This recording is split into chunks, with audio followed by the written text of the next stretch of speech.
Hello guys, this side Narpat Prajapat and you watching the best platform for IIT JEE NEET the NPV Physics। ठीक है, सबसे पहले तो आपका बहुत बहुत वार्म वेलकम। ठीक है, और आपने अगर हमारे चैनल को सब्सक्राइब नहीं किया है तो तुरंत कर लो और अपने दोस्तों के साथ में भी शेयर कर दो। ठीक है, तो अपन ने 11th कंप्लीट कर दिया, 11th का सिलेबस कंप्लीट हो गया है और आज मैं आपके लिए लेके आया हूँ 12th के चैप्टर। जैसे कि पहला चैप्टर है अपने पास इलेक्ट्रोस्टैटिक, है ना। इनके 3 से 4 क्वेश्चन अपन को एग्जाम में देखने को मिल जाते हैं, बहुत ही ईजी है। ठीक है, इसमें इंपॉर्टेंट जितने भी कंसेप्ट है वो आपको यहाँ पे डिस्कस कर दूंगा। ठीक है, तो वो अपन टाइम को बिना वेस्ट किए आज का जो लेक्चर है वो शुरू करते हैं। चलिए, तो कैसा है आपका जोश पहले तो बता दो। और ये देखो लास्ट ईयर के जो भी अपने पास आए थे क्वेश्चन 34 है ना, तो काफ़ी हाई वेटेज है इनका।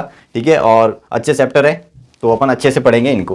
ठीक है, और इसमें सबसे ज़्यादा इलेक्ट्रिक पोटेंशियल पे ज़्यादा पूछेगा, इलेक्ट्रिक फील्ड, विकुलम फोर्स और गॉसेस थ्योरम। ठीक है, ये बहुत हाई वेटेज पे है। ठीक है, तो इनको अपन अच्छे से कवर करेंगे। ठीक है, शुरू करते हैं। तो देखो इसमें क्या क्या पढ़ने वाले हैं। पहला अपन Coulomb law, superposition principle पढ़ लेंगे।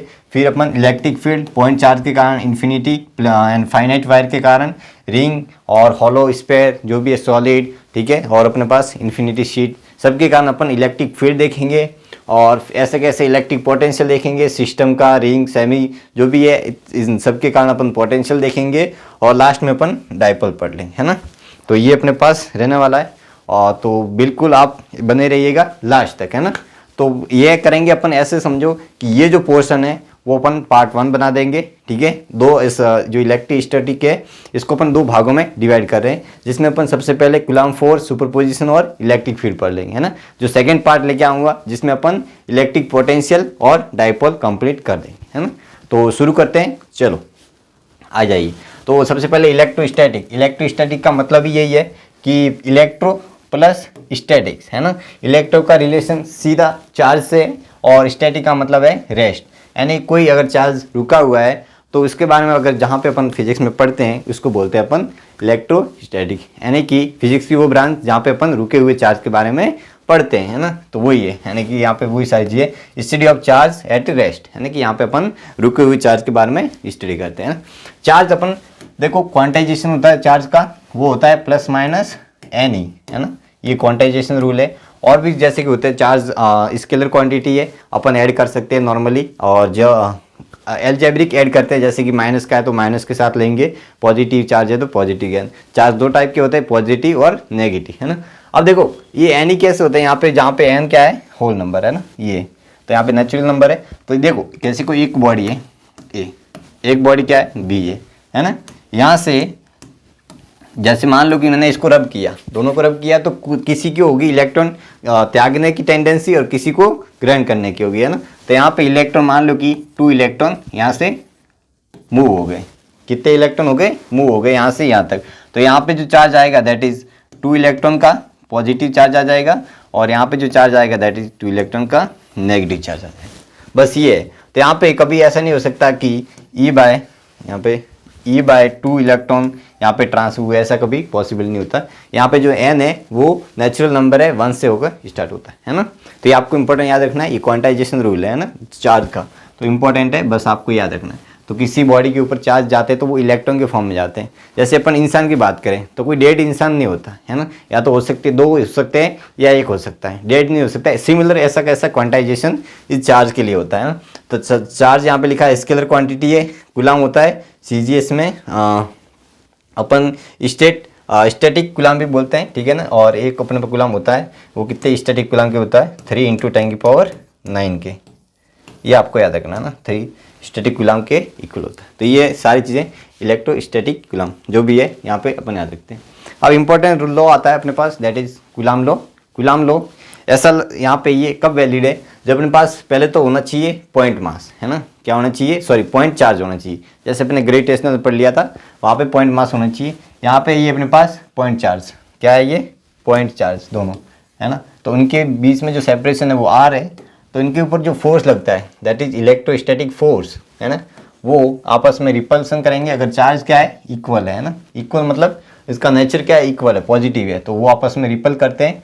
और इनकी जो वैल्यू होती है ना, जो इलेक्ट्रोस्टैटिक फोर्स की, जो कूलॉम फोर्स की वैल्यू होती है that is K Q1 R square, है ना। ये बस यहाँ पे वही है जहाँ पे K अपने पास कांस्टेंट वो होता है अपने पास 4 पाई एप्सिलॉन, और इसकी जो वैल्यू होती है वो होती है अपने पास 9 × 10⁹ होती है, ठीक है। और एप्सिलॉन, ठीक है, परमेबिलिटी होती है, और ये होता है अपने पास 8.85 × 10⁻12 होता है। ये आपको सारी चीज़ें याद रखना है।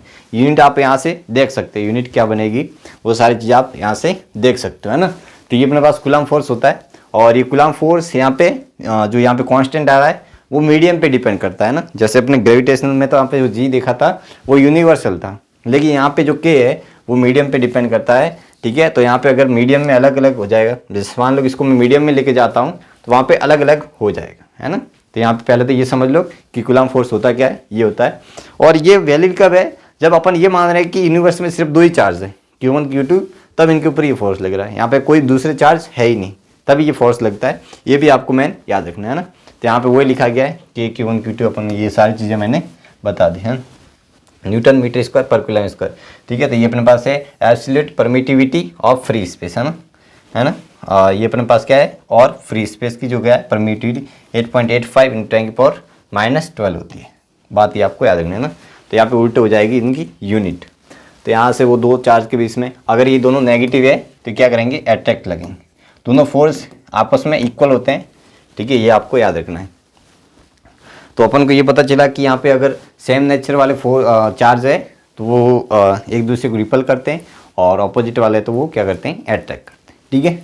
ये तो force of interaction between 2 point charges is proportional to product of mass, अपन ने ये देखा, और inversely square of the distance के प्रोपोर्शनल होता है ना। तो यहाँ पे अपने पास interaction between always along the line joining, है ना। कभी भी ये फोर्स जो लगता है वो ऑलवेज जो उनकी ज्वाइनिंग लाइन है उनके अलॉन्ग ही लगता है ना। आउटवर्ड भी हो सकता है, इनवर्ड भी हो सकता है, डिपेंड्स ऑन कि इसका नेचर क्या है ना। अब अपन इसको मीडियम में लेके जाते हैं, मैंने जैसे बताया था। तो मीडियम में लेके जाओगे तो यहाँ पे जो डाइलेक्ट्रिक कांस्टेंट है ना, वो जैसे मान लो इसका जो डाइलेक्ट्रिक कांस्टेंट के है, ठीक है, तो वहाँ पे क्या हो जाएगा, ये नया आ जाएगा, एक मल्टीप्लाई आ जाता है, दैट इज के, है ना, यहाँ पे एप्सिलॉन। तो अपन ये जो मीडियम का लिखते हैं फोर्स, वो अपन लिखते हैं 1/4 पाई एप्सिलॉन, ठीक है, Q1 Q2 अपन R स्क्वायर, है ना। तो यहाँ पे जो एप्सिलॉन है वो अपने पास क्या होता है, वो होता है अपने पास एप्सिलॉन नॉट इंटू एप्सिलॉन, है ना, epsilon not into epsilon R। क्या होता है ये एप्सिलॉन R, जिसको अपन K से रिप्रेजेंट करते हैं, या K भी अपन रिप्रेजेंट कर सकते हैं। तो एक बार मैं यहाँ पे K लिख देता हूँ ताकि आपको समझ में आ जाए। K, जहाँ पे K इसको क्या बोलते हैं, डाइलेक्ट्रिक कांस्टेंट। तो यहाँ पे ये जो K होता है वो एप्सिलॉन जो मीडियम का होता है ना, मीडियम का अपॉन एप्सिलॉन ये। तो यानी कि जो यहाँ पे एयर के रेस्पेक्ट में जो परमिटिविटी है ना, परमिटिविटी एयर के रेस्पेक्ट में यानी कि रिलेटिव है, उसको अपन बोलते हैं एप्सिलॉन डाइलेक्ट्रिक कांस्टेंट। यहाँ पे वही लिखा है, डाइलेक्ट्रिक कांस्टेंट क्या होता है, रिलेटिव परमिटिविटी ऑफ मीडियम, यानी कि मीडियम की एयर के रेस्पेक्ट में, ये लिखा गया है। तो यहाँ से एक टर्म्स आ जाएगा अपने पास के। तो यहाँ पे एप्सिलॉन की वैल्यू अपन पुट करेंगे तो अपने पास जो आता है दैट इज एफ ई, किसमें, एयर में, अपॉन ये मीडियम का मैं बता रहा हूँ, तो हो जाएगा अपने पास के, बस के टाइम्स हो जाता है कम, यानी कि डिक्रीज हो जाता है। और ये भी आपको इंपॉर्टेंट बात याद रखनी है कि जो मीडियम है वो इस चार्ज के बीच में हर तरफ होना चाहिए। ऐसे नहीं कि यहाँ पे एक स्लैब दे दी गई आपको, है ना, फिर बताओ कितना होगा, तो यहाँ पे ये फॉर्मूला वैलिड नहीं होगा वहाँ पे, ठीक है। उनके लिए अलग से फिर कोई ना कोई फॉर्मूला आते हैं, बट यहाँ पे ये फॉर्मूला कब वैलिड है, जब इसके चार और क्या हो, मीडियम ही मीडियम होना चाहिए, तभी ये वैलिड है। बात तो समझ में आ गई क्या। चलो, तो अपने पास आता है सुपरपोजिशन। जैसे अपने ग्रेविटेशनल में पढ़ा था सुपरपोजिशन, क्या था बताओ, सिंपल था कि वहाँ पे जितने भी एक के ऊपर फोर्स लगते हैं, अपन ये मानते हैं कि एक्चुअल में तो यहाँ पे चार्ज की वजह से इफेक्ट कर रहा होगा, लेकिन यहाँ पे ये चार्ज, जैसे मान लो ये अपने पास है Q1, है ना, ये माइनस Q2 जो भी Q3 है, तो ये इसके ऊपर फोर्स लग रहा होगा, दैट इज किसके कारण, Q पर इस 1 के कारण, है ना, यहाँ पे लग रहा होगा। इस Q2 माइनस का है तो यहाँ पे इस तरफ लग रहा होगा, वो लग रहा होगा F नॉट पे 2 के कारण, यहाँ पे इसके कारण इस तरफ लग रहा होगा F नॉट 3 के कारण। तो ये तीनों फोर्स लग रहे हैं ना, और इनका अपन को क्या लेना है, सिंपली सम करना है, वेक्टर सम। तो अपने पास जो नेट आ जाएगा that is F01 vector plus F02 vector plus F03 vector, है ना, ये निकल के आता है।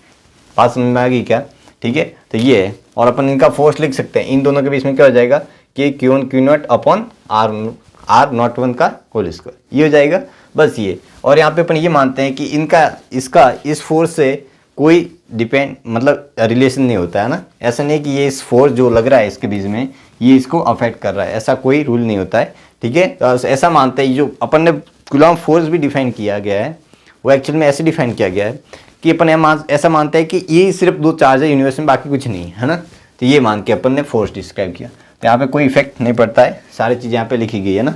नेट एक्सर्टेड जो अपने सम ऑल फोर्सेज लिखते हैं, और exerted force independent of present of other charge है ना, यानी कि अदर जो चार्जेज है उसके ऊपर कोई मतलब इम्पैक्ट नहीं पड़ता है ना इनके कारण। अब ये सवाल अच्छा है 2023 का, क्या बोला गया है कि मैक्सिमम फोर्स लगे तो अपन को कितना डिवाइड करना पड़ेगा। वैसे मैंने ग्रेविटेशनल में बता दिया था कि मास भी कितना डिवाइड करे। अपन को ये पता है कि जो एफ है ई है ना कूलम्ब फोर्स, ठीक है, वो Q1 और Q2 के प्रोडक्ट के प्रोपोर्शनल है, यानी जितना प्रोडक्ट ज़्यादा होगा। तो वैसे तो आप देख सकते हो डायरेक्ट नॉर्मल मैथ्स लगा के, लेकिन आपको क्या करना है, सबसे पहले तो जैसे मान लो कि चार्ज क्यों था है ना 10 कूलम्ब में, ये अपन दो भागों में डिवाइड किया, x और ये हो जाएगा 10 - x हो जाएगा, सही लिखा मैंने। तो यहाँ से अपने पास माइक्रो कूलम्ब में माइक्रो में रहता है ना, कोई दिक्कत नहीं। तो यहाँ से अपने पास हो जाएगा फोर्स, वो हो जाएगा k x 10 - x अपॉन जो भी है 1 सेंटीमीटर का होल स्क्वायर, ये अपन को। तो यहाँ से अपन को ये पता चल रहा है कि ये जो फंक्शन बन रहा है, अगर ये देखो ये तो सारी चीज़ें कांस्टेंट है, अगर ये मैक्सिमम आ गया प्रोडक्ट तो अपने पास f मैक्सिमम होगा। तो इस मैक्सिमम के लिए अपन क्या करेंगे, df/dx करेंगे और इसको 0 करेंगे, यानी कि हो जाएगा अपने पास 10 - 2x। तो यहाँ से x की वैल्यू आती है अपने पास 10/2 यानी कि 5 माइक्रो कूलम्ब। यानी कि अपन को कैसे तोड़ना पड़ेगा, 5 में आपको तोड़ना पड़ेगा है ना। इसको कैसे तोड़ना पड़ेगा, 5 में। यहाँ पे x की वैल्यू कितनी आ रही है 5, इसकी भी वैल्यू आ रही है -5 करोगे तो 5। यानी कि जब इक्वल में तोड़ोगे तो उसका जो फोर्स बीच में लगेगा वो क्या लगेगा, मैक्सिमम लगेगा, यानी इसका आंसर आ जाएगा अपने पास डी, है ना। तो आप डायरेक्ट भी देख सकते थे, आप कोई वैल्यू लेके, वैसे वैल्यू है अपने पास 9 1 करो 8 2 करो, ये मैंने सारे आपको ग्रेविटेशनल में बता दिया, आप जाके चेक कर लेना ना, ये सिमिलर वही सवाल था। अब क्या दिया गया है कि 2 identical charges particles each having the masses, ये दिया है ना, charge place on the horizontal table with the separation L. अपन को एक पता है कि एक चार्ज रखा गया है दोनों हॉरिजॉन्टल टेबल पे, ठीक है, और चार्ज आइडेंटिकल है 2 कूलम्ब है ना। तो मान लो ये क्यू है, ये क्यू है, चलो ठीक है, और ये क्या है, लिमिटेड इक्विलिब्रियम में है ना, स्टे इन लिमिटेड, और कोफिशिएंट अपन को ये दिया है, तो बताना है कि वैल्यू ऑफ लेंथ कितनी होगी, ये लेंथ कितनी होगी। तो अपन को पता है कि इक्विलिब्रियम में, जस्ट इक्विलिब्रियम में, इसका मतलब ये है कि इसके ऊपर जो लगने वाला फोर्स कौन सा, कूलम्ब फोर्स है ना, इलेक्ट्रोस्टैटिक फोर्स है, वो यहाँ पे जो फ्रिक्शन लग रहा होगा है ना, यहाँ पे फ्रिक्शन लग रहा होगा, एक्ट कर रहा होगा यहाँ पे फ्रिक्शन, उसके इक्वल होगा तभी इक्विलिब्रियम में। तो यहाँ से अपने पास हो जाएगा F = Fe, सही है। तो यहाँ से अपने पास वैल्यू पुट कर देते हैं, लिमिटिंग के केस में पास μmg होता है, ठीक है, अपन ने फ्रिक्शन अच्छे से पढ़ा था, वहाँ पे देख लेना। तो ये हो जाएगा सॉरी Q2 अपॉन ये L का स्क्वायर है ना। तो यहाँ से सारी चीज़ आपको दी गई है, ये दिया गया है, बस यहाँ से L पुट करके सॉल्व कर देना, तो अपने पास आंसर आ जाएगा 12 सेंटीमीटर है ना। देख लो यहाँ पे सारी चीज़ें वही मैंने बताई, तो यहाँ पे आंसर निकल गई। तो ईजी सवाल आते हैं, बस आपको समझना होता है कंसेप्ट का अच्छे से है ना। कंसेप्ट अगर समझ लिए तो आप आराम से कर सकते हो, ठीक है। और क्या बोला कि 3 चार्जेस अपन को ये दिए गया है, और ये -2 का है, -2 कूलम्ब, ये 2 कूलम्ब दिया है, और ये क्यों दिया है, और यहाँ से ये 3r/4 पे रखा गया है, और ये r पे रखा गया है, ठीक है। और रेस्पेक्टिव फ्रॉम ओरिजिन, तो ये q = 2 अपन को दिया है, और r = ये दिया है। नेट फोर्स एक्सटर्नल -2, इसके ऊपर नेट फोर्स कितना होगा। अब ये कोई बताने की चीज़ नहीं है, ईजी सवाल है, इस ऐसे समझो कि आप होमवर्क में ले सकते हो। मैं बता देता हूँ एक बार क्या कैसे करोगे। देखो ये पता है कि आपको इसको इस तरफ खींच रहा होगा, और ये किस तरफ खींच रहा होगा, इस तरफ खींच रहा होगा, तो बस इसके कारण अपन लिख देंगे, इसके कारण जो फोर्स हो जाएगा दैट इज K2Q अपॉन जो लेंथ है 3r/4 का होल स्क्वायर, ये आ जाएगा है ना, यही आ जाएगा ना। बाकी का क्या आ जाएगा बताओ, इसके लिए आ जाएगा अपने पास, इसके बीच में आ जाएगा जो फोर्स आएगा दैट इज K2Q, दोनों सेम है, स्क्वायर हो जाएगा, और लेंथ अपने पास दिए, ये लेंथ कितनी है 3r/4, तो r/4 है ना। यहाँ पे ये बस याद रखना, इन दोनों का नेट निकाल लेना है ना, नेट निकालोगे तो आपके पास आंसर आ जाएगा। तो यहाँ से सॉल्व करोगे तो आपके पास ये आंसर आता है। इजी सवाल था, कोई ज़्यादा टफ है नहीं, है ना, बस सुपर पोजिशन पे आपको सवाल दिए गए। और क्या बोला कि net force on Q not, है ना, क्यू नॉट पे अपन को बताना है, और ये 3 क्यू है, इसके ऊपर अपन को फोर्स बताना है। तो कैसे करेंगे बताओ, कैसे करेंगे? देखो ध्यान से, अपन को पता है ये क्यू पॉजिटिव है, इसको इस तरफ लगा रहा होगा, ये भी पॉजिटिव है, इसको इस तरफ लगा रहा होगा, ये पॉजिटिव है, इसको इस तरफ लगा रहा होगा। तो ये जो अपने पास लग रहे हैं, ये मान लो कि F1 लग रहे हैं, तो ये भी F1, distance same, charge same, product, है ना। तो यहाँ पे ये सेम लग रहे हैं, है ना, यहाँ पे ये सही से लिख देते हैं F1, तो यानी दोनों सेम लग रहे हैं। और ये भी आपको बात याद रखनी है कि अगर दोनों फोर्स सेम है, यानी कोई भी वेक्टर क्वांटिटी अगर सेम है और वो 90 डिग्री के इनके बीच में जो एंगल है वो 90 है, तो आप डायरेक्ट इनका रिजल्टेंट लिख सकते हो। तो अपने पास ये बनेगा, इनका जो रिजल्टेंट आएगा, मैं आप पेन चेंज करके लिख देता हूँ, इनका जो रिजल्टेंट आएगा वो आ जाएगा √2F1, और ये तो आएगा ही, और एक प्लस आ जाएगा इसके कारण, मान लो कि ये अपने पास F2 है ना, तो ये अपने पास F2 आ जाएगा। तो अपने पास मैं F नेट लिखना चाहूँ, है ना, F नेट वो हो जाएगा √2F1 प्लस F2, और F2 किसके कारण आ जाएगा, ये इसके कारण आ जाएगा ना, यहाँ पे लगेगा वो F2 लगेगा। ये बात समझ आ गई क्या? बस इन दोनों को ऐड कर देना, जहाँ पे F1 क्या आ जाएगा, मैं F1 लिख देता हूँ, दैट इज़ के क्यू नॉट, और Q आ जाएगा अपॉन डिस्टेंस कितनी है L का इसके, और F2 कितना आ जाएगा के Q not Q upon √2L का स्क्वायर। ये दोनों वैल्यू पुट कर देना, आपके पास नेट आंसर आ जाता है। ईजी है ना। आगे बढ़े क्या? चलो अब आते हैं एक मीडियम में। मीडियम के लिए इंपॉर्टेंट फार्मूला है, आपको ये कैसे आता है वो भी मैं बता दूँगा। क्या बोला है कि अगर मैं इसको मीडियम में प्लेस कर देता हूँ, बस यहाँ पे थीटा एंगल नहीं होना चाहिए ना, थीटा रिमेन सेम, तो के की क्या वैल्यू होनी चाहिए, ये आता है। और यहाँ पे जो रो बी है वो बॉडी बॉल का है, और यहाँ पे जो रो एल है वो लिक्विड की डेंसिटी है ना। ये तो कैसे करेंगे, देखो ध्यान से, इसको आराम से समझते हैं। ये अपने पास है, ये एंगल थीटा है, आपको पता है कि इनके बीच में क्या लग रहे होंगे, कूलम फोर्स। तो यहाँ पे ये फोर्स लगा रहा होगा, दैट इज़ F, और यहाँ पे ये जो लग रहा होगा दैट इज टेंशन T, और ये अपने पास थीटा एंगल, तो T कोस थीटा हो जाएगा, और इस तरफ हो जाएगा T साइन थीटा। ये बात समझ आ गई क्या? और नीचे क्या लग रहा होगा, दैट इज़ mg लग रहा होगा। तो यहाँ से अपन इक्विलिब्रियम पे देखते हैं, तो T कोस थीटा होता है अपने पास, mg को बैलेंस कर रहा है, और T साइन थीटा है वो अपने पास F को बैलेंस कर रहा है ना, यानी कि इलेक्ट्रोस्टैटिक फोर्स। और वो अपन जानते हैं कितना होता है, बताओ, वो हो जाता है के क्यू स्क्वायर अपन जो भी डिस्टेंस है, ये अपने पास हो जाएगा। तो एक बार के लिए अपन F ही रख देते हैं, एक बार अपन क्या रख देते हैं, F ही रख देते हैं। चलो ये तो अपन यहाँ से जो टेन थीटा निकल के आएगा ना, अगर रेशियो लूँगा तो वो अपने पास आ जाएगा Fe/mg। एक इक्वेशन तो यहाँ से आ गई। अब ये बोला गया है, सेकंड क्या बोला गया अपन को, कि इसको मीडियम में लेके जाता है ना, इसको क्या कहाँ पे लेके जाता हूँ, मीडियम में। तो ध्यान से देखना, थीटा सेम ही रखना है, ये अपने पास जो थीटा है रिमेन सेम, है ना, ये सेम ही है। तो अपने पास देखो ध्यान से, यहाँ पे वही है T, यहाँ पे लग जाएगा थीटा एंगल पे T कोस थीटा, और इस तरफ लग जाएगा T साइन थीटा। अब ध्यान से देखो, ये लिक्विड में है ना, यहाँ पे मैं एक बार के लिए लिक्विड में है ना, ये रो लिक्विड है और इसका रो बॉडी का दिया है ना, ये तो अपन के पास ये लिक्विड में है। तो अपन ध्यान से देखना, यहाँ पे नीचे क्या लग रहा है, mg लग रहा है। अब एक और लग रहा होगा, that is buoyant force, liquid में बायंड फोर्स लगता है ना, ये अपन को पता है। तो यहाँ से लग रहा होगा mg, ध्यान से देखना, ये लग रहा है mg। अब अपन को क्या करना है कि यहाँ से जो t कोस थीटा है वो क्या है, mg माइनस बी है, सही मैंने बताया। और जो t साइन थीटा है वो किसके इक्वल है, एफ ई के इक्वल है। एफ ई डैश मानना पड़ेगा अब की बार, है ना, क्यों, क्योंकि अब की बार मीडियम में जरूरत चेंज हो जाएगा ना, तो यहाँ पे लगेगा एफ ई डैश, ये अपन को पता है। और ये भी अपन जानते हैं, क्या जानते हैं, कि जो एफ ई डैश हो जाएगा मीडियम में, वो अपन इनिशियल एफ ई का जो भी यहाँ पे के टाइम्स हो जाता है ना। इसका जब मान लो कि के अपन को दिया है डाइलेक्ट्रिक कांस्टेंट, तो इसका 1/, हो जाता है, ये भी जानते हैं अपन। तो यहाँ से क्या हो जाएगा, देखो ध्यान से, यहाँ से जो tan थीटा निकल के आया वो अपने पास आ रहा है FE'/mg-b। तो FE' को यहाँ पे रख लूँगा मैं FE/k-mg-b।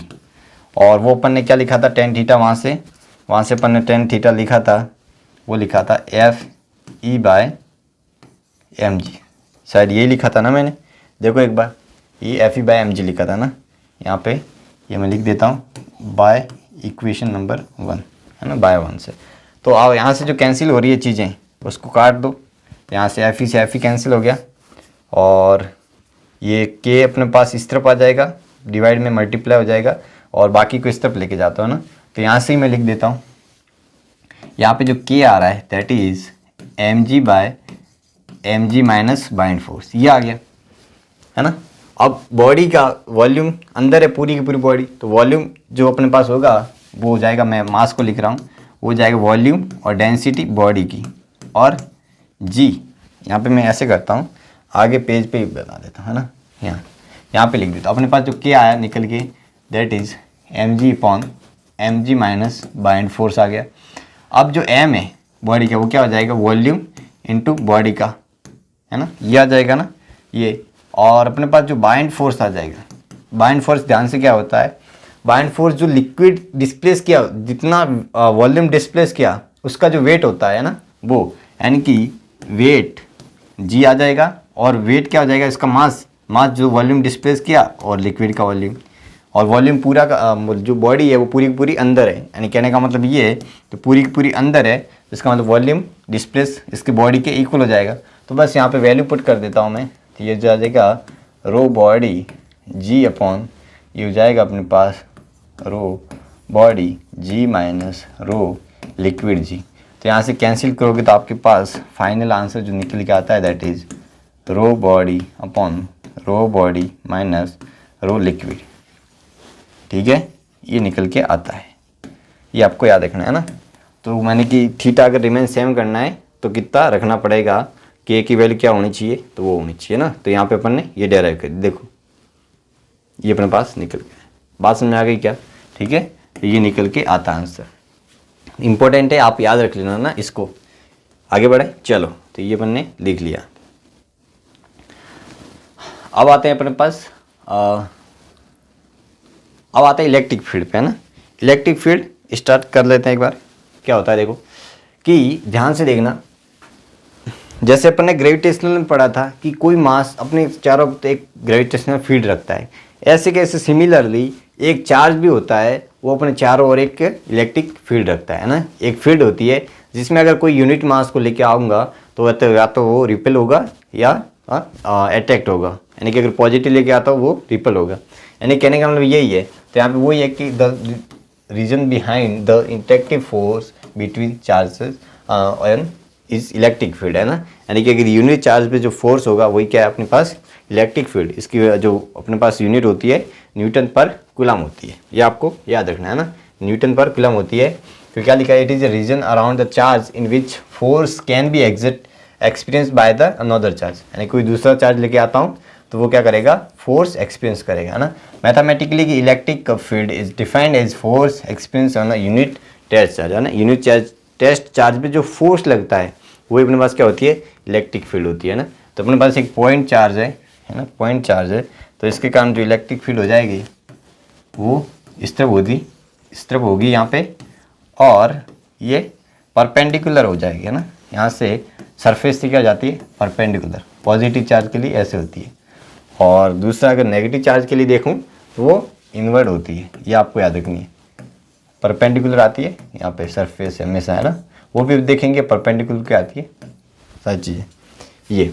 तो यहाँ पे पॉइंट चार्ज के लिए अपन देखते हैं 1 by 1, ठीक है। सबके कारण जो इलेक्ट्रिक फील्ड क्या क्या होती है वो 1 by 1 अपन देख लेते हैं, है ना। क्या होती है देखो ध्यान से, पॉइंट चार्ज के लिए जो r डिस्टेंस पर इलेक्ट्रिक फील्ड होती है वो क्या होती है, वो होती है अपने पास k/r², है ना। अगर अपने पास चार्ज पॉजिटिव है तो रेडियली आउटवर्ड होगी, और नेगेटिव है तो रेडियली इनवर्ड होगी। ये आपको मेन याद रखना है ना। अगर नेगेटिव चार्ज है तो रेडियली इनवर्ड होगी, और पॉजिटिव चार्ज है तो रेडियली आउटवर्ड होगी, और इसकी जो वैल्यू होती है दैट इज ये होती है। और इसका जो वेक्टर फॉर्म होता है दैट इज के क्यू अपॉन आर स्क्वायर, और यहाँ पे आता है एक आर कैप, है ना। आर कैप मतलब ये आर की डायरेक्शन में होती है, अलॉन्ग होती है आर के।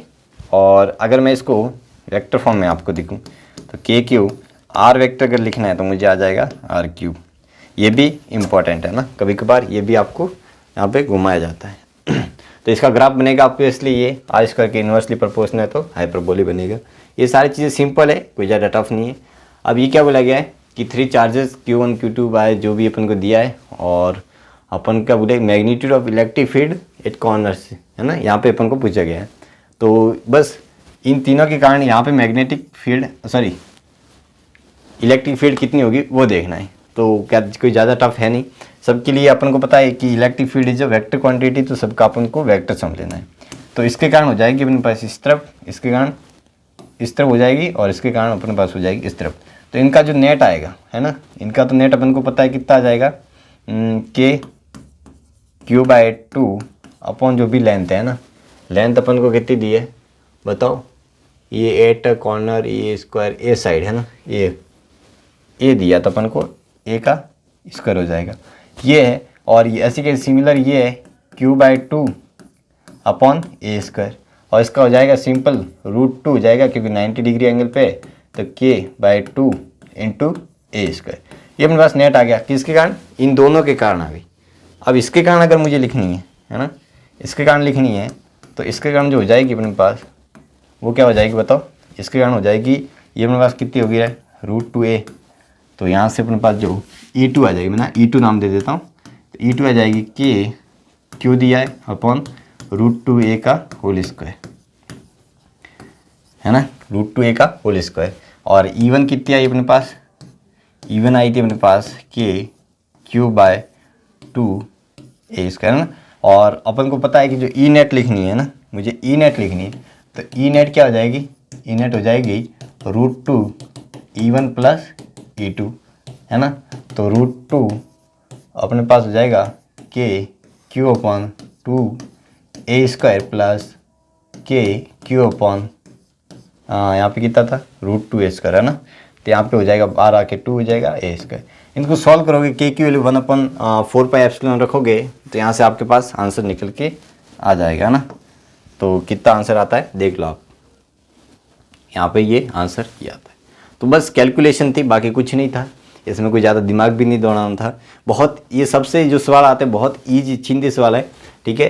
तो और भी देखो 2022 का क्या बोला गया है कि वर्टिकल इलेक्ट्रिक फील्ड मैग्नीट्यूड ये दिया है, प्रिवेंट द वाटर ड्रॉपलेट, है ना, ऑफ द मास, ये अपन को दिया है। ये यानी कि कोई ड्रॉप है ना, जैसे मान लो ये अपने पास ड्रॉप है, और अपन को पता है कि अपवर्ड डायरेक्शन में इलेक्ट्रिक फील्ड है ना, ठीक है, अपवर्ड डायरेक्शन में इलेक्ट्रिक फील्ड है। नीचे क्या लग रहा होगा इसका mg लग रहा होगा, और इसके ऊपर जो चार्ज दिया गया है ना, चार्ज कौन सा है, पॉजिटिव है, और पॉजिटिव इसका मतलब इसको रिपल करेगी, तो यहाँ पे इलेक्ट्रिक फील्ड रिपल करेगी, तो यहाँ पे जो चार्ज आएगा जो फोर्स लगेगा दैट इज़ q इंटू ई लगता है ना, कितना लगता है q इंटू ई।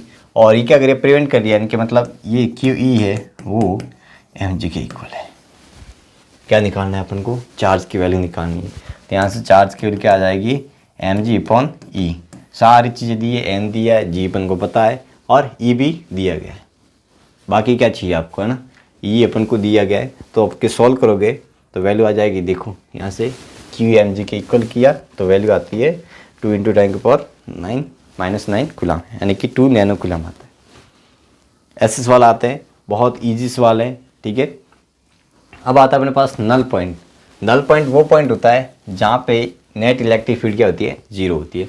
यहाँ पे अपने पास एक चार्ज 9 कूलम रखा गया है, तो अपन को देखना है कि यहाँ से कितनी x डिस्टेंस पर ई जो नेट है वो 0 होगी, है ना, कितनी होगी 0 होगी, बस वो अपन को देखनी है। तो कैसे देखेंगे बताओ, तो ध्यान से देखो, इसके कारण इस तरफ होगी। वैसे तो आपको डायरेक्ट ये फॉर्मूला है इसका, मैं बता देता हूँ, लेकिन पहले एक बार देख लो। वैसे डायरेक्ट इसको कैसे कर सकते हैं, ये अपने पास क्या हो जाएगी d - x, बहुत इजी सवाल है। तो ये अपने पास हो जाएगी k 9q upon x square, और वो इक्वल होगी ऑपोजिट में, है ना। तो यहाँ से मैं डायरेक्ट लिखता हूँ के 16Q upon D minus x square, है ना। तो यहाँ से ये कैंसिल हो गया और क्यू से क्यू कैंसिल हो गया, तो इसको मैं लिख सकता हूँ 3/x स्क्वायर मतलब 4/d माइनस एक्स का होल स्क्वायर। तो यहाँ से सॉल्व करोगे तो आपके पास x की वैल्यू आ जाएगी, है ना। तो ऐसे तो इसका डायरेक्ट फार्मूला है, फार्मूला याद नहीं रखो तो कोई दिक्कत नहीं, बस आपको नेट फार्मूला याद रखना चाहिए। तो ये अपने पास ये है कि d, इसका फार्मूला होता है अपने पास d अपॉन अंडर रूट जो क्यू बी गया है ना अपॉन क्यू स्मॉल प्लस 1, है ना। ये रूट सिर्फ इस तक है ना, यहाँ तक ही है। तो यहाँ पे ये अपने पास फॉर्मूला निकल के आता है। और x जो डिस्टेंस है वो जो अपने पास स्मॉलर चार्ज है वहाँ से डिस्टेंस है। कहाँ से डिस्टेंस है?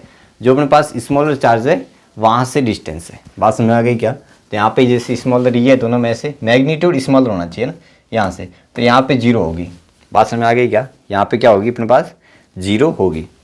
अब ध्यान से देखो, इसके ग्राफ भी पूछे जाते हैं तो ग्राफ भी बना देते हैं कि यहाँ पे इसका ग्राफ कैसा बनेगा। अगर मुझे ऐसे दो चार्ज दिए है ना, यहाँ पे अपने पास 9 मैं ऐसे मान लो 9 कूलम दिया है और यहाँ पे 16 कूलम दिया है। अपन को ये पता है कि यहाँ पे क्या हो रही है? 0 हो रही है ना, कहीं ना कहीं 0 हो रही है यहाँ पे, ई यहाँ पे 0 है। अब मैं ई से यहाँ पे बढ़ता हूँ, है ना, ये से यहाँ पे बढ़ता हूँ तो ये जो वैल्यू है वो कम हो जाएगी, ये वैल्यू ज़्यादा। प्रोडक्ट तो दोनों का सेम है, डिस्टेंस पे अब डिपेंड कर रहा है। जितनी देखो यहाँ पे इक्वल थे, अब जैसे यहाँ पे बढ़ा तो डिस्टेंस इसकी बढ़ गई, डिस्टेंस बढ़ गई तो इसकी जो वैल्यू होगी वो कम हो गई, है ना। यहाँ पे तो इक्वल थे दोनों, यहाँ पे इसकी वैल्यू कम हो गई, इसकी वैल्यू कम हो गई, तो इसका मतलब ये डोमिनेट करेगा तो यहाँ पे जाएगा नेगेटिव में आ जाएगा, है ना, नेगेटिव में आ जाएगा। और यहाँ पे हो जाएगा तो यहाँ पे इस तरफ पॉजिटिव में आ रहा है। बात समझ में आ गई क्या? यानी किस तरफ जैसे जैसे बढ़ेंगे, यहाँ पे ये डोमिनेट कर रहा है, इस वाले रीजन में ये डोमिनेट कर रहा है और इस वाले रीजन में ये डोमिनेट कर रहा है। तो अपन को पता है नेगेटिव पॉजिटिव को आप ले सकते हो, है ना। नेगेटिव पॉजिटिव को आप कैसे ले सकते हो कि देखो यहाँ से मैं इस डिस्टेंस बढ़ रहा हूँ तो डिस्टेंस पॉजिटिव में बढ़ रही है ना, इस तरफ हम पॉजिटिव मानते हैं और इस तरफ नेगेटिव, यानी कि इलेक्ट्रिक फील्ड इस तरफ नेगेटिव आ रही है। तो नेगेटिव आ रही है अपन को पता है इन्वर्सली प्रोपोर्शनल होती है। तो यहाँ से अपने पास ये देखो क्या हो जाएगी, मैं डायरेक्ट ग्राफ बना रहा हूँ, इसका बनेगा ऐसे बनेगा और फिर ऐसे बन जाएगा। बात समझ में आ गई क्या? ठीक है, ऐसा ही बनेगा, ठीक। और इस तरफ अपने पास अगर मैं लिखना चाहूँ तो ये इस तरफ आ जाएगी, इसके कारण इस तरफ आ जाएगी, नेगेटिव में आ रही है और इसके कारण ये आ रही है। तो यहाँ पे ये बहुत दूर जाके फिर क्या हो जाएगी? 0 हो जाएगी और यहाँ पे ऐसे। तो ये ग्राफ बनेगा किसका? इलेक्ट्रिक फील्ड और डिस्टेंस के बीच में। तो यहाँ पे इस टाइप के सवाल भी आपको पूछे जाते हैं, है ना। और एक नेगेटिव पॉजिटिव है तो वो आप होमवर्क है आपके लिए, वो आप ट्राई करना कैसे बनता है ना। तो अगर ये पॉजिटिव दोनों है तो अपने पास ये फॉर्मूला, वैसे फॉर्मूला याद रखने की जरूरत नहीं है, मैंने आपको ट्रिक बता दी। और अगर नेगेटिव है, एक नेगेटिव पॉजिटिव है, तो ऑब्वियसली अपन को पता है कि बीच में तो इसकी इलेक्ट्रिक फील्ड नेट 0 होगी नहीं, तो कहीं ना कहीं बाहर होगी। तो यहाँ पे मान लो कि स्मॉल x यानी कि यहाँ पे जो 0 होगी और वो 0 होगी, तो यहाँ पे जो इसका फॉर्मूला आता है निकल के, that is mod of Q big upon Q small mod minus, ये अपने पास यहीं तक है रूट है -1, है ना, डी अब डी अपॉन, है ना। तो ये निकल के आता है। ये कोई फॉर्मूले आप देखो याद करने कॉम्प्लिकेटेड भी हो सकते हैं, तो आपको याद करना तो कर सकते हो। अगर आपको लगता है कि मैं याद कर सकता हूँ, कोई नहीं, कर लो, है ना। बाकी अपने पास प्रोसेस होना चाहिए, दोनों फोर्स इधर उधर करो। ये मैं तो इसको मानता नहीं, लेकिन आपको अगर क्षमता है कि मैं फार्मूला याद रख लूँगा तो ठीक है, आप रख सकते हो, है ना। तो अपने पास ये, लेकिन ये अपने पास जो डिस्टेंस है ना, ये एक्स की वैल्यू वो कहाँ पे है? मैग्नीट्यूड में बस स्मॉल होना चाहिए, भले वही एक्चुअल में देखने में तो ये नेगेटिव है, यानी कि ये सबसे कम है, लेकिन आपको मैग्नीट्यूड देखना है ना। तो ये ज़्यादा कॉम्प्लिकेटेड है, मैं तो इसको सजेस्ट नहीं करूँगा, बट आपकी मर्ज़ी, आप याद रख सकते हो ना। तो ये वाला ये आपके लिए होमवर्क है, बहुत ईजी है, ठीक है, कर लेना अच्छे से, आगे बढ़े। हाँ, अब आते हैं अपने पास यूनिफॉर्मली चार्ज वायर, ठीक है, रॉड के कारण इन्फिनिटी लेंथ, है ना, इन्फिनिटी लेंथ के कारण। तो सबसे पहले तो इसको पढ़ने से पहले मैं आपको बता देता हूँ कि एक अपने पास वायर है जो फिक्स लेंथ का है और यहाँ पे अपन ने चार्ज दिया गया है ना, पॉजिटिव चार्ज, और यहाँ से इसकी जो लेंथ है, यहाँ पे जो इसकी लेंथ है वो मान लो कि यहाँ से आर डिस्टेंस लेंथ पर मुझे इलेक्ट्रिक फील्ड, इसका लैम्बडा अपन को दिया है ना। अपन इसको लैम्बडा दिया है और इस पी पॉइंट पे मुझे इलेक्ट्रिक फील्ड देखनी है। तो यहाँ पे जो ये एंगल बना रहा है यहाँ से, है ना, ये अल्फ़ा बना रहा है और डाउनवर्ड जो बना रहा है, मैं आपको बता रहा हूँ, जो ध्यान से सुनना है एक बार, ये बना रहा है अपने पास बीटा एंगल, है ना, अल्फ़ा बना रहा है, बीटा बना रहा है। तो यहाँ पे वाई में और एक्स में जो इलेक्ट्रिक फील्ड में बता रहा हूँ, है ना, एक तो हो जाएगी अपने पास ई परपेंडिकुलर और एक अपने पास हो जाएगी ई पैरेलल। क्या हो जाएगी? ई परपेंडिकुलर और ई पैरेलल आ जाएगी। तो इनकी जो वैल्यू होती है ना, इनकी जो वैल्यू होती है, ई परपेंडिकुलर की वैल्यू होती है that is K lambda by R into sine alpha plus sine beta, है ना, ये आती है अपने पास, ये अपने पास निकल के आती है। और जो पैरेलल वाली आती है वो आती है अपने पास K lambda by R cos beta minus cos alpha. बस आपको यही पैटर्न याद रखना है, ठीक है। आप ज़्यादा कन्फ्यूजन मत होना, ये पैटर्न अच्छे से याद करके जाना। मैंने क्या बोला कि यहाँ पे डायरेक्शन डाउनवर्ड मैंने मान ली, ठीक है, तो यहाँ पे ये फॉर्मूला आ जाएगा ये मैंने बना दिया। अब यहाँ पे कन्फ्यूजन आपको इसलिए करा देते हैं, कभी कभार ये दोनों एंगल ऊपर दे देते हैं, ठीक है। तो मैं आपको इसमें बताना चाहूँगा, पहले तो ये अपने पास, और नेट निकालोगे तो आपके पास आ ही जाएगा ना, नेट आप निकाल सकते हो। नेट कैसे आ जाएगी इसकी इलेक्ट्रिक फील्ड? नेट आ जाएगी अपने पास root E perpendicular square plus E parallel का स्क्वायर कर दो, है ना, ये अपने पास नेट भी आ जाएगी। अब बात ये है, यहाँ पे मैं बता देता हूँ, ऐड कर देते हैं कि कभी कभार आपको ऊपर भी एंगल दे देते हैं ना, कभी कभार ऊपर एंगल दे देते हैं दोनों, कभी नीचे दे देते हैं। तो क्या है कि ये बात है, देखो ध्यान से, कि आपको ऐसे वायर दे दिया, है ना, केस लिख रहे हैं अपन, केस नंबर 1। तो केस नंबर 1, तो पहले ये मान लो कि अपने पास यहाँ से आर डिस्टेंस पर पी पॉइंट है, वहाँ पे मुझे इलेक्ट्रिक फील्ड देखनी, और यहाँ पे ये इन्फिनिटी पे है ना, इसका लैम्बडा अपन को दिया है। तो ये इसका जो हो जाएगा अपने पास, देखो ई एक्स कितना हो जाएगा, ई जो परपेंडिकुलर था that is K lambda by R into sine. देखो इसके लिए जो एंगल बनेगा अल्फ़ा बनेगा, इसके लिए जो अल्फ़ा बनेगा वो इन्फिनिटी भी जाके मिल रहा है, यानी कि कितना है 90 डिग्री है, और जो बीटा है वो कितना है 0 डिग्री है, क्योंकि बीटा है इसका नीचे वाला जो सिरा है वो यहाँ पे ही है। आपको ये हमेशा याद रखना है कि यहाँ से डिस्टेंस ले रहे हैं वो परपेंडिकुलर अपन ले रहे हैं, तो यहाँ से ये 90 डिग्री है। तो यहाँ पे अपने वैल्यू पुट करेंगे तो अपने पास साइन 90 प्लस साइन 0 डिग्री, तो ये तो अपने पास आ गया ई परपेंडिकुलर के लैम्बडा बाय आर इंटू 1, है ना, ये अपने पास आ गया। और ई पैरेलल क्या हो जाएगा? ई पैरेलल हो जाएगा अपने पास, बताओ, क्योंकि अपन ने डायरेक्शन नीचे मानी थी, है ना, डायरेक्शन अपन ने नीचे मानी थी, तो एक बार मैं ऐसे लिख देता हूँ कि lambda upon R cos beta की वैल्यू 0 डिग्री माइनस ये हो जाएगा अपने पास कोस 90 डिग्री, है ना, अल्फ़ा की वैल्यू। तो यहाँ से वैल्यू पुट करोगे तो ये तो अपने पास 0 हो गया, तो यहाँ से वैल्यू डायरेक्ट आ रही है अपने पास पैरेलल इज इक्वल टू के लैम्बडा अपॉन आर, और ये अपने पास आ रही है ये, और ये कहाँ पे आ रही है बताओ? ये मैंने डायरेक्शन नीचे मानी थी, यानी कि ये आ रही है अपने पास माइनस जे कैप में, और ये आ रही है अपने पास आई कैप में, ये इलेक्ट्रिक फील्ड आ रही है। बात समझ आ गई? तो इसका अगर नेट लिखेंगे तो आपको पता है वैसे ही दोनों ही ऐसे आ जाएगी, मैं यहाँ पे बना देता हूँ। यहाँ पे आ रही है अपने पास के लैम्बडा बाय आर, और इस तरफ आ रही है के लैम्बडा बाय आर, तो इनका जो नेट आएगा वो इधर आ जाएगा √2 के लैम्बडा बाय आर। ये अपने पास नेट इलेक्ट्रिक फील्ड आ गई इसके कारण, है ना, ये आपको मैंने तो याद रखनी।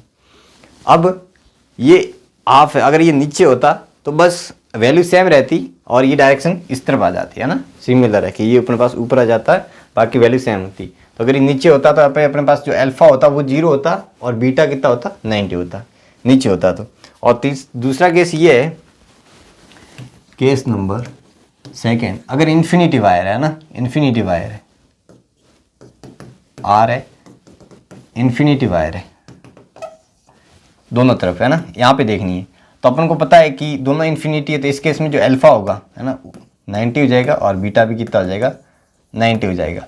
तो अपने पास जो ई पैरेलल है परपेंडिकुलर वो तो आ जाएगा के लैम्बडा बाय आर, और ये हो जाएगा अपने पास, ये आर है अपने पास है, तो ये हो जाएगा साइन 90 प्लस साइन 90, तो ये अपने पास हो गया साइन 90 1 तो यानी कि 2 के लैम्बडा बाय आर हो गया, है ना, ई परपेंडिकुलर। और ई पैरेलल क्या हो जाएगा? ये हो जाएगा K lambda by R cos 90 minus cos 90, अपन को भी पता है कि दोनों सेम है और ये अपने पास 0 हो गए, 0 माइनस 0 तो ई पैरेलल तो आ गई अपने पास 0, है ना। यानी कि जितना इसका डिस्ट्रीब्यूशन यहाँ पे आ रहा था उतना उतना ये इसको कैंसिल कर रहा है, तो यानी कि पैरेलल तो अपने परपेंडिकुलर था तो 0 हो गई। तो यहाँ से अपने पास यही नेट आता है ना, तो इसके ऊपर जो नेट इलेक्ट्रिक फील्ड आएगी, है ना, ई नेट, वो कितनी आ जाएगी 2k लैम्बडा अपॉन r। और वहाँ पे अपन ने यही लिखी थी, है ना, क्या लिखी थी देखो यहाँ पे, यही लिखी है ना 2k लैम्बडा अपॉन r। तो ये ऐसे आते हैं। और भी अपन केस लेते हैं इसमें, अपन ने ये वाला फॉर्मूले आपको मैंने याद रखने, इसमें अपर वाला लिए, डाउनवर्ड में अपन वहाँ पे अल्फा 0 हो जाता है ये, और ये इन्फिनिटी है तो ये हो जाएगा। अब तीसरा केस ये है ना, यहाँ पे अपन ले लेते हैं कि अपने पास ऊपर वायर है ना, यहाँ पे एक लेंथ है,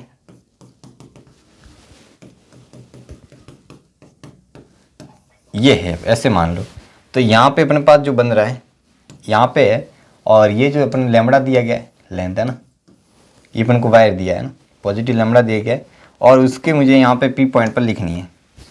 तो ध्यान से देखना, इसके लिए जो अल्फा बनेगा, है ना, यहाँ पे ये जो लेंथ आ जाएगी ये परपेंडिकुलर, ये अपने पास आर होगी। पहली बात तो ये जो लेंथ है वो आर होगी, है ना। कभी भी बाहर से जो लेंथ लेनी है वो परपेंडिकुलर लेनी है हमेशा। और यहाँ पे जो अगर मान लो कि ये एंगल दिया अपन को, मैं एग्जांपल ले लेता हूँ, ये एंगल दिया अपन को 37 और ये एंगल दिया अपन को 53, है ना, 53 दिया है, ये दिया है।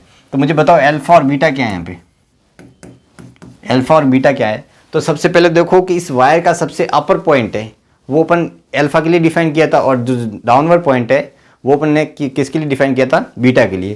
तो जो अल्फा वाला ऊपर वाला पॉइंट है, क्या वो अगर ऊपर ही है, जो अपने पास डिस्टेंस वाली लाइन है, अगर वो इससे ऊपर ही है ना, अगर अल्फा ऊपर ही है तो अपन को पॉजिटिव ही लेना है, यानी कि वो पॉजिटिव ही लेना है। तो अपन को वो कितना दिया है 53 दिया है ना, 53 जो अपन ने जिसके लिए अपन ने डिस्क्राइब किया, ऊपर वाले के लिए अगर ऊपर ही आ रहा है इसका मतलब उसको पॉजिटिव लेना है, और अगर वो नेगेटिव आ रहा है, सॉरी वो ऑपोजिट आ रहा है, इसका मतलब उसको नेगेटिव लेना है। तो आप ध्यान से देखो, ये वाला अपने पास बीटा के लिए डिफाइन किया था, इस वायर का जो नीचे वाला पॉइंट है ना, बॉटम वाला, वो अपन ने बीटा के लिए डिफाइन किया था, और वो बीटा आना चाहिए था नीचे, इस लाइन से नीचे आना चाहिए, लेकिन आ रहा है ऊपर, तो यहाँ पे बीटा आपको नेगेटिव लेना है। बस ये बात मैं ये समझाना चाह रहा हूँ, यानी कि जो अपन ने डिस्क्राइब किया उसका अगर ऑपोजिट आ रहा है, उसका उल्टा आ रहा है, तो अपन को वहाँ पे नेगेटिव लेना है, बस ये बात है। तो यहाँ से तो वो बस आपके पास फॉर्मूला है।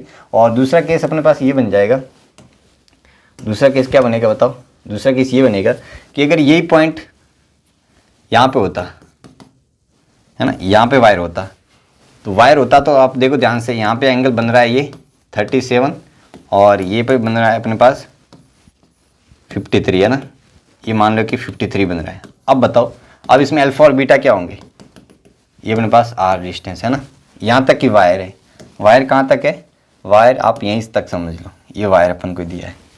अब बताओ कितना होगा, तो यहाँ पे जो अल्फा हो जाएगा और बीटा वो क्या होंगे, देखो जो अपने पास टॉप वाला पॉइंट है वो कहाँ है, जो लाइन है अपने पास हॉरिजॉन्टल, जो अपने पास आर वाली डिस्टेंस वाली लाइन है उससे नीचे है, और होना कहाँ चाहिए था, ऊपर है, यानी कि अपने पास ये आ जाएगा माइनस का नेगेटिव, उल्टा आ गया ना, और बीटा नीचे ही है तो ये नीचे, और इसका अपने पास 53 है, पॉजिटिव आ जाएगा। बस ऐसे लेने आपको एंगल, और वैल्यू आपको साइन के साथ में पुट करनी है अल्फा और बीटा की।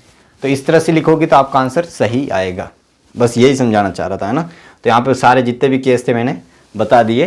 देखो यहाँ पे एक तो ये वाला भी केस बता दिया, और ये इन्फिनिटी वाले पूरा वायर के लिए अपन ने लिख दिया, और अगर एक पार्ट इन्फिनिटी है तो उसका कितना हो जाता है, नेट ये हो जाता है ना। तो सारी चीज़ें अपन ने फाइंड कर, आगे बढ़े क्या, चलो। तो ये था अपने पास। अब सवाल है, क्या बोला गया सवाल में कि electron revolves around the infinity, है ना। ये एक इलेक्ट्रॉन है जो क्या कर रहा है, इसके अराउंड रिवॉल्व कर रहा है सिलेंड्रिकल, लीनियर चार्ज डेंसिटी अपन को दी है, और circular path influence the attractive electric force और द वेलोसिटी, इसकी वेलोसिटी अपन को फाइंड करनी है ना। यहाँ पे अपन को वेलोसिटी फाइंड करनी है। तो आपको पता है ये घूम रहा है किसके कारण, इसको कोई भी अपन ने सर्कुलर मोशन में पढ़ा था कि ये अगर कोई सर्कुलर पाथ पे घूम रहा है तो यानी कि उनका कोई ना कोई एक फोर्स होगा, सेंटीपिटल फोर्स, जो इसको घुमा रहा होगा। तो यहाँ पे वो सेंटीपिटल फोर्स कौन सा है, वो अपन को पता है कि ये यहाँ पे कोई ना कोई इलेक्ट्रिक फील्ड आउटसाइड, है ना। यहाँ पे मैं यहाँ पे अगर देखो डायग्राम हो तो हाँ ये रहा डायग्राम है ना। तो अपने पास सारी चीज़ें सुविधा उपलब्ध है।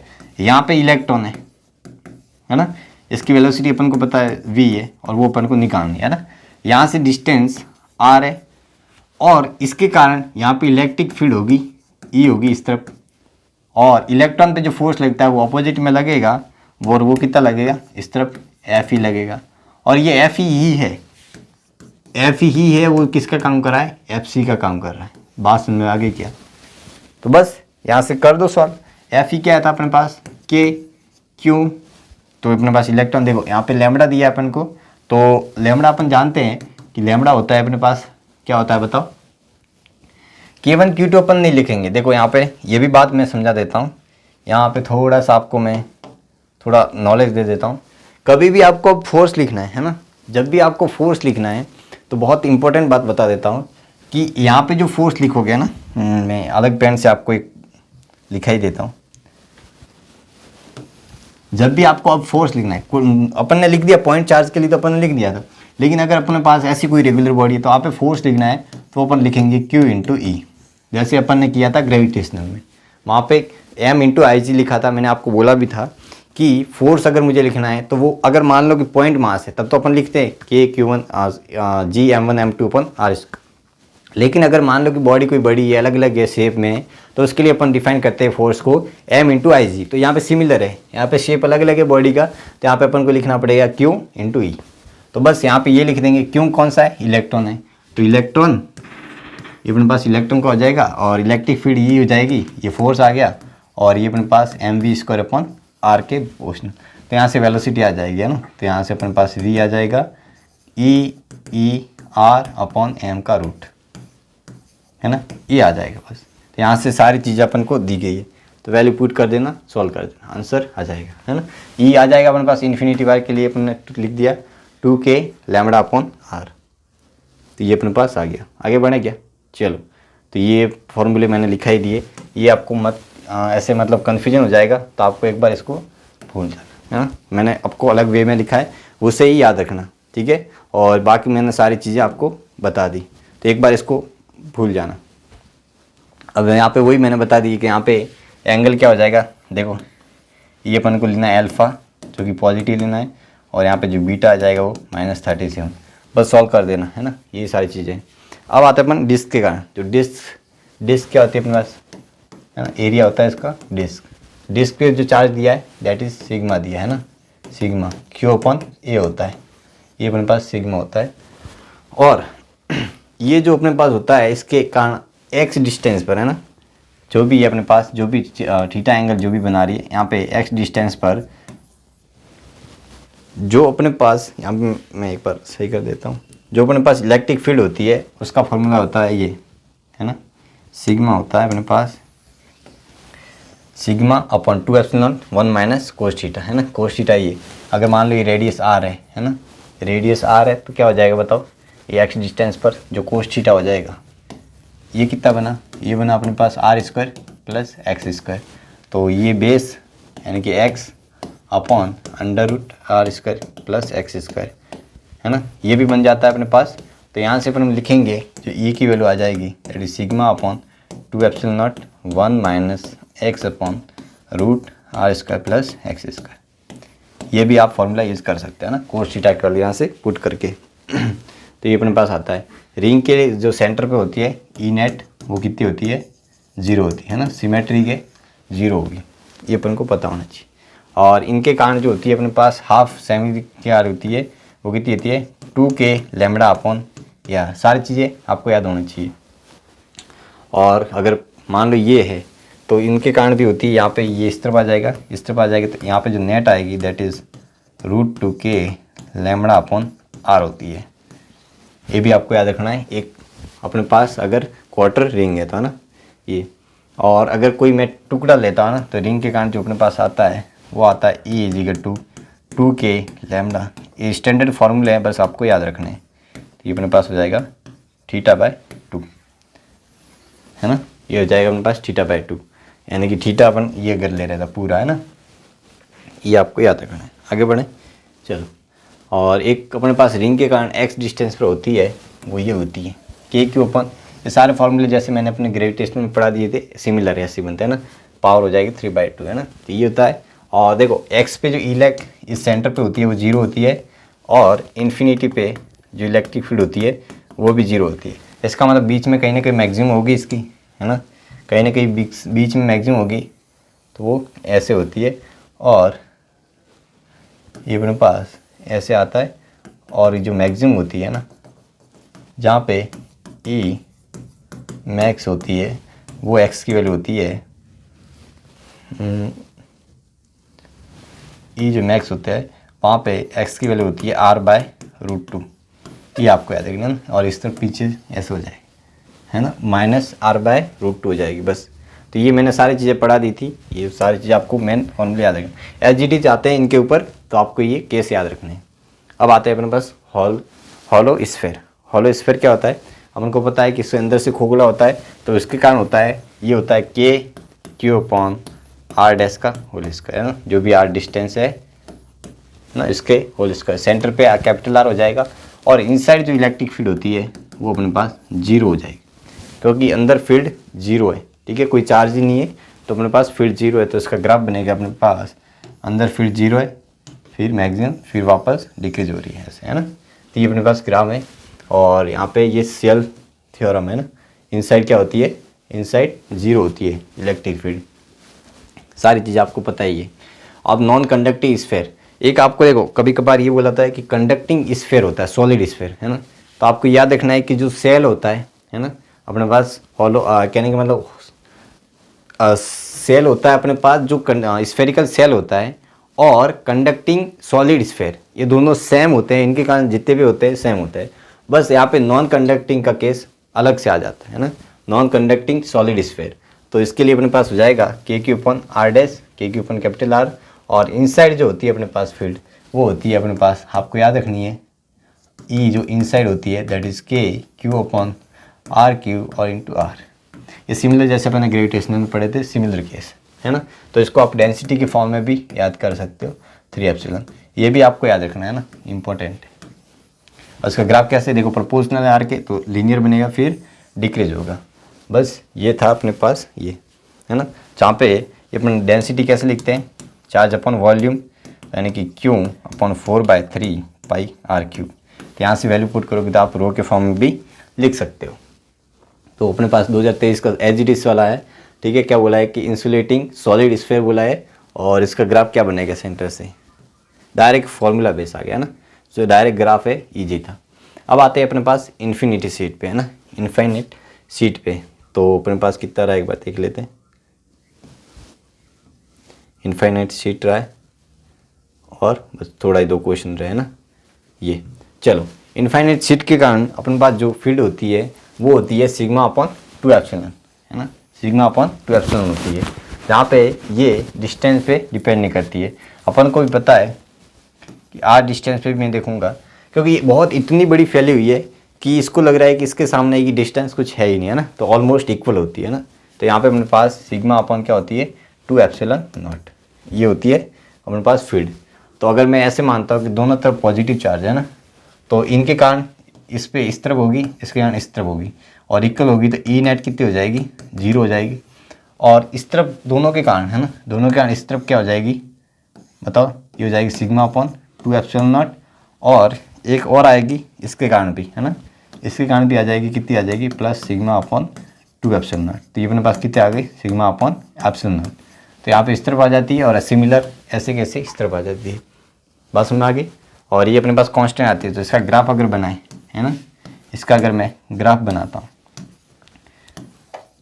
ई और आर का, तो यहाँ पे तो इनसाइड तो क्या बन जाएगी 0, यहाँ पे तो 0 बनेगी, फिर यहाँ पे कांस्टेंट बन जाएगी, है ना, यहाँ से। तो इलेक्ट्रिक फील्ड और डिस्टेंस के बीच में क्या है, ग्राफ है। तो यहाँ पे 0 बनती है, ई की वैल्यू क्या है, यहाँ पे 0 है ना। तो ये आता है। अब अगर एक नेगेटिव है, तो बाहर क्या हो जाएगा, 0 हो जाएगा, है ना। तो इसका भी ग्राफ बनाते हैं। तो इसका ग्राफ ऐसे बनेगा, यहाँ पे 0, फिर यहाँ पे पॉजिटिव, फिर वापस 0 हो जाएगी। बस ये आपको याद रखना है ना, एक नेगेटिव पॉजिटिव है, तो आप देखोगे आगे अपन पढ़ेंगे प्लस माइनस ये। तो ये प्रकार से ये क्या है अपने पास, कैपेसिटर है ना। ये क्या है, कैपेसिटर है। आगे बढ़े, चलो तो ये अपने पास इन्फिनिटी सीट के लिए अपन ने लिख दिया, और चलो ये पढ़ लिया अपन ने, आगे बढ़ते। अब देखो सवाल दिए क्या बोला गया है कि in the figure very large sheet plane है ना, इन्फिनिटी है, कहने का पॉजिटिव चार्ज और P2 प्लेन पे दिया गया है, और क्या बोला distance L1 charge distribution if the sigma 1 is the density and magnitude of the electric field E1 and E2 place respectively, यानी E1 और E2 निकालना है ना। तो अपन को पता है कि दोनों की कारण सेम ही होगी, और वो कितनी होगी E1 इजिकल टू E2, और वो होगी अपने पास सिग्मा अपॉन 2 एप्सिलॉन नॉट। ठीक है, डिस्टेंस पे डिपेंड करते ही नहीं है ना, तो E1 इजिकल टू ये हो जाएगा। इजी सवाल था 2022 का, देखो 4 गेट के नंबर है। तो ये अपने पास यहीं, और ये जो पार्ट है अपन नेक्स्ट पार्ट कर देंगे इसका, है ना। तो जितने भी पढ़े अपन ने इलेक्ट्रिक फील्ड के केस बताए, कूलाम फोर्स पढ़ा अपन ने, ठीक है, वहाँ पे कुछ केस देखे, ठीक है। तो ये आपको अच्छे से याद रखने। मेन तो अपन ने एक स्टेट वायर के कारण अपन ने देखा, क्या देखे बताओ, इलेक्ट्रिक फील्ड देखी है ना, वो आपको मैंने याद रखनी है। तो इसके ऊपर डिफरेंट टाइप से क्वेश्चन भी दे सकते हैं। तो आप एक बार इसके ऊपर PYQ करना अच्छे से, PYQ करने के बाद आप उसका टेस्ट देना और एनालिसिस करना कि मैं कहाँ मिस्टेक कर रहा हूँ, जिससे आपके मार्क्स क्या हो जाएंगे, इंक्रीज हो जाएंगे, है ना। अपनी गलतियों से सीखना है। तो मिलता हूँ आपको नए पार्ट में, तब तक के लिए अच्छे से पढ़ते रहो। Wish you all the best, thank you.